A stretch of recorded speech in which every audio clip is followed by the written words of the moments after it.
আমি সেই ভক্ত সজ্জনে আমার ইউটিউব চ্যানেল আছে, ইউটিউব চ্যানেলের মধ্যে 2-4-5 দিন পরে পাবেন এই আসরগুলো, ঠিক আছে? যতদিন হয়তো আমি থাকবো না, কিন্তু এই বাবুল শাহর এই রামায়ণ কীর্তনটা ইউটিউবে থাকবে। সঞ্জিত মাস্টার রামায়ণ দিয়ে সার্চ দিলেই পাবেন আপনারা। ওই যে ওই দিন কোন বাড়িতে গান করছিলাম ওইটাও আছে। এই জন্য আমি আজকে পর্যাপ্ত আলোর ব্যবস্থা আছে।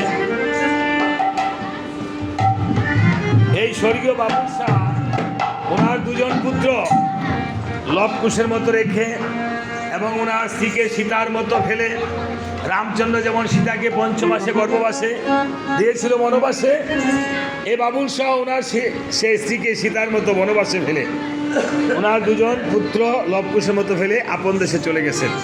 এই আসর হতে পারে আমার জীবনের শেষ শাসন, হতে পারে আপনাদের জীবনের শেষ শাসন। তাই সবাই দুহুটা চোখের জল ফেলে এই বাবুল শাহকে যেন ভগবান রামচন্দ্র দাস হিসাবে শ্রীপাদ পদ্মে ঠাঁই দেয়। সবাই ওনার জন্য আরেকবার একটা জয়ধ্বনি করেন, দয়াল শ্রী গুরু নমঃ।